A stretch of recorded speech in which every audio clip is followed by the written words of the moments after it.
Setelah kami tiba dengan selamat di pantai, barulah kami tahu bahwa daratan itu adalah Pulau Malta. Penduduk pulau itu sangat ramah terhadap kami. Mereka menyalakan api besar dan mengajak kami semua ke situ karena telah mulai hujan dan hawanya dingin. Ketika Paulus memungut seberkas ranting-ranting dan meletakkannya di atas api, keluarlah seekor ular beludak karena panasnya api itu, lalu menggigit tangannya.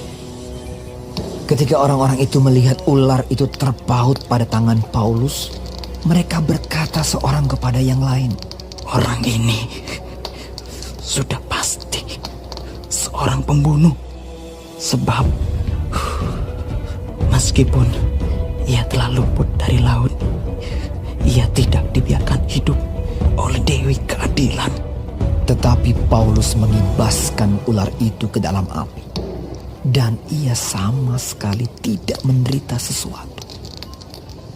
Namun mereka menyangka bahwa ia akan bengkak atau akan mati rebah seketika itu juga. Tetapi sesudah lama menanti-nanti, mereka melihat bahwa tidak ada apa-apa yang terjadi padanya. Maka sebaliknya, mereka berpendapat bahwa ia seorang dewa. Tidak jauh dari tempat itu ada tanah milik gubernur pulau itu. Gubernur itu namanya Publius.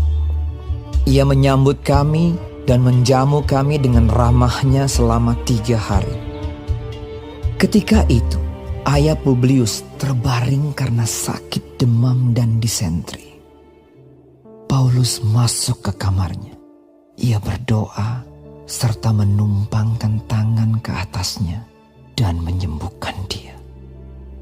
Sesudah peristiwa itu, datanglah juga orang-orang sakit lain dari pulau itu dan mereka pun disembuhkan juga. Mereka sangat menghormati kami dan ketika kami bertolak, mereka menyediakan segala sesuatu yang kami perlukan. 3 bulan kemudian kami berangkat dari situ naik sebuah kapal dari Alexandria yang selama musim dingin berlabuh di pulau itu. Kapal itu memakai lambang Dioskuri.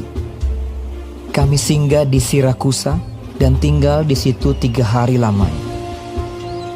Dari situ kami menyusur pantai, lalu sampai ke Rhegium. Sehari kemudian bertiuplah angin selatan, dan pada hari kedua sampailah kami di Puteoli. Di situ kami berjumpa dengan anggota-anggota jemaat, dan atas undangan mereka, kami tinggal 7 hari bersama-sama mereka. Sesudah itu kami berangkat ke Roma.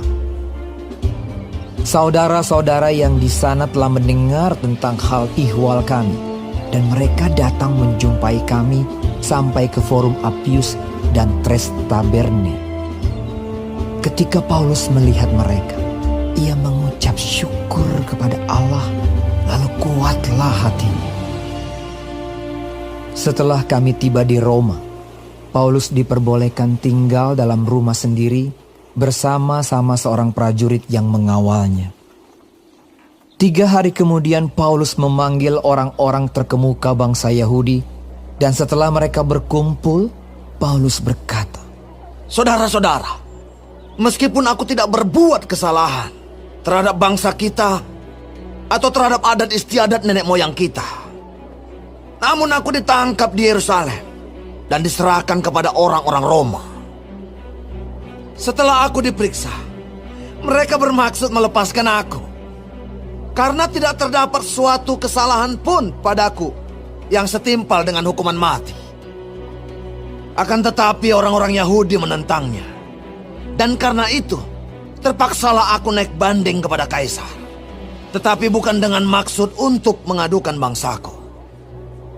Itulah sebabnya aku meminta supaya aku melihat kamu dan berbicara dengan kamu, sebab justru karena pengharapan Israel lah aku diikat dengan belenggu ini."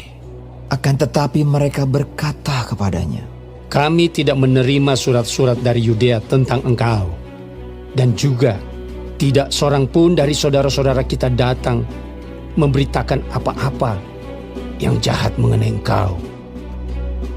Tetapi kami ingin mendengar dari engkau bagaimana pikiranmu. Sebab tentang Mazhab ini kami tahu bahwa di mana-mana pun ia mendapat perlawanan. Lalu mereka menentukan suatu hari untuk Paulus. Pada hari yang ditentukan itu, datanglah mereka dalam jumlah besar ke tempat tumpangannya.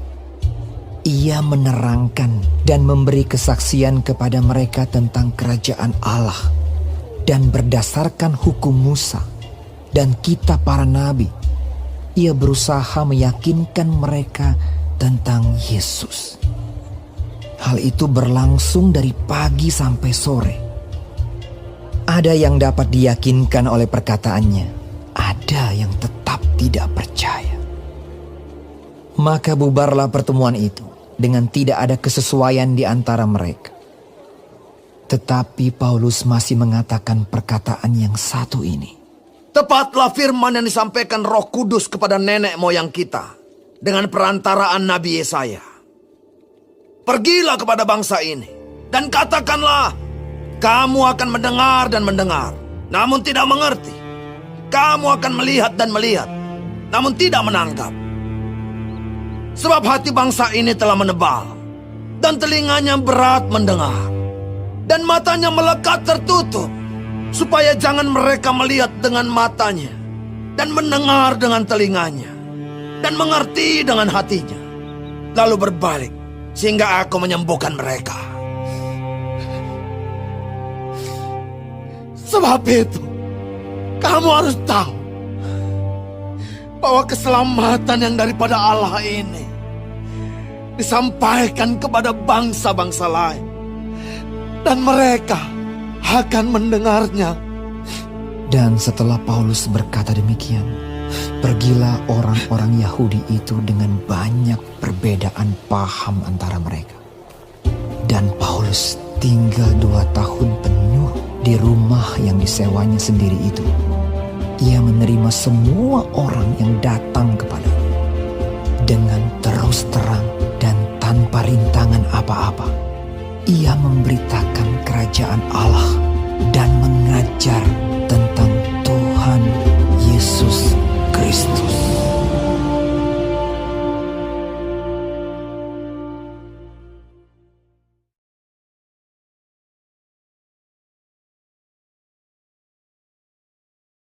Shalom saudara-saudaraku yang kekasih di dalam Tuhan Yesus. Puji Tuhan kalau kita masih diberi kesempatan hidup hari ini dan juga mempelajari firman Tuhan di Kisah Rasul pasal 28, pasal terakhir di kitab ini. Tuhan Yesus memberkati. Paulus di Malta. Akhirnya karena anugerah Tuhan, Paulus dan seluruh rombongan di kapal itu bisa selamat sampai ke pulau kecil yang disebut Malta. Dan di sana terjadi anugerah Tuhan, karya Tuhan, kedaulatan Tuhan, campur tangan Tuhan. Paulus terkena gigitan ular berbisa, ternyata tetap hidup sehat seperti sedia kala. Ya, dan ini sangat mengejutkan bagi penduduk Pulau Malta. Mereka berpikir bahwa Paulus ini dewa, padahal sebelumnya mereka pikir Paulus ini penjahat yang tidak akan lolos dari kejaran Dewi Keadilan. Dengan kejadian-kejadian dan mujizat ini, Tuhan membuka jalan bagi pekabaran Injil kepada orang-orang di Pulau Malta, orang-orang non-Yahudi. Ya, mereka bisa melihat kuasa Tuhan yang bekerja melalui kehidupan Paulus. Ya. Terlebih sesudah Paulus mendoakan ayah dari gubernur di Pulau Malta, yaitu Gubernur Publius. Dan juga ada penyembuhan orang-orang sakit di pulau itu karena kuasa Tuhan, kedaulatan Tuhan. Mereka sangat bersuka cita akan kehadiran Paulus. Mereka yang semula berdatangan di pantai untuk menolong Paulus dan penumpang yang karam itu, kemudian datang kepada Paulus ingin minta pertolongannya. Luar biasa ya karya ajaib Tuhan. Tuhan melakukan mujizat-mujizat di Pulau Malta. Banyak orang sakit yang sembuh. karena anugerah Tuhan melalui Paulus. Jadi Tuhan bekerja melalui kesaksian hidup Paulus dengan perkataan dan perbuatan. Bagaimana dengan kita, saudara?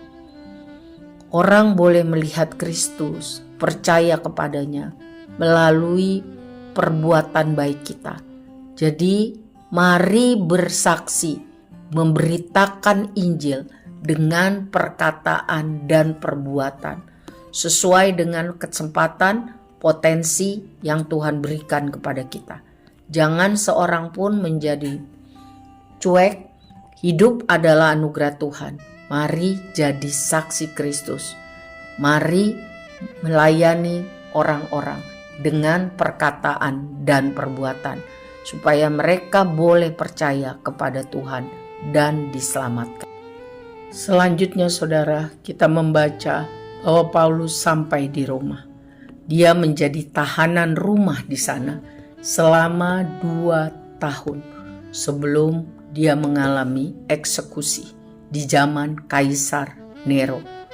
Saudara, apa yang dilakukan Paulus di Roma selama 2 tahun menjadi tahanan rumah? Di sana dia memberitakan Injil. Dia memaparkannya secara detail, mula-mula kepada pemimpin-pemimpin atau orang-orang Yahudi. Ya. Paulus berusaha menjalin relasi dengan komunitas Yahudi di Roma. Paulus menjelaskan penyebab kedatangannya di Roma karena tuduhan orang Yahudi di Yerusalem. Paulus menjelaskan pesan Injil, ya. Namun ternyata tidak semua orang Yahudi yang mendengar Paulus mau menerima Injil. Banyak yang menolak, tetapi banyak juga yang menerima. Ini membuat Paulus mengecam mereka karena buta dan bersikap keras kepala hingga menolak berita Injil. Ya, ini adalah perkataan Paulus kepada orang Yahudi yang enggan untuk menerima Yesus Kristus sebagai Tuhan dan Juru Selamat. Tetapi bagi orang Yahudi dan orang-orang non-Yahudi yang mau percaya menerima Yesus sebagai Tuhan Juru Selamat, Paulus terus-menerus mengajar kepada mereka. Dan juga Paulus menulis banyak surat selama 2 tahun di Roma ini. Melalui surat, Paulus melanjutkan pelayanannya, memberitakan kerajaan Allah, mengajar tentang Yesus Kristus, Tuhan dan Juru Selamat kepada mereka yang datang, baik Yahudi maupun non-Yahudi. Kitab Kisah Para Rasul ini ditutup dan akan dilanjutkan dengan surat-surat kiriman Paulus. Pelayanan Roh Kudus, pimpinan Roh Kudus untuk berani bersaksi sampai ke ujung bumi, terus bernyala-nyala. Pengabaran Injil ke seluruh dunia sampai kedatangan Yesus kedua kali. Saya dan saudara adalah tongkat estafet berikutnya. Mari kita lanjutkan pemberitaan Injil kepada seluruh bangsa, supaya banyak orang boleh mengaku bahwa Yesus Kristus adalah Tuhan. Jadi, kitab Kisah Para Rasul adalah kitab kisah penyebaran Injil, mulai dari Yerusalem sampai ke Roma dan akhirnya sampai ke ujung bumi. Mulai dari orang Yahudi sampai kepada orang non-Yahudi. Sebab kehendak Tuhan agar seluruh bangsa boleh mengenal Dia, percaya kepadanya, diampuni dosa dan diselamatkan. Mari menjadi saksi Kristus, laksanakan amanat agung setiap hari. Roh Kudus beserta kita. Immanuel, Maranatha, Tuhan datanglah. Amin.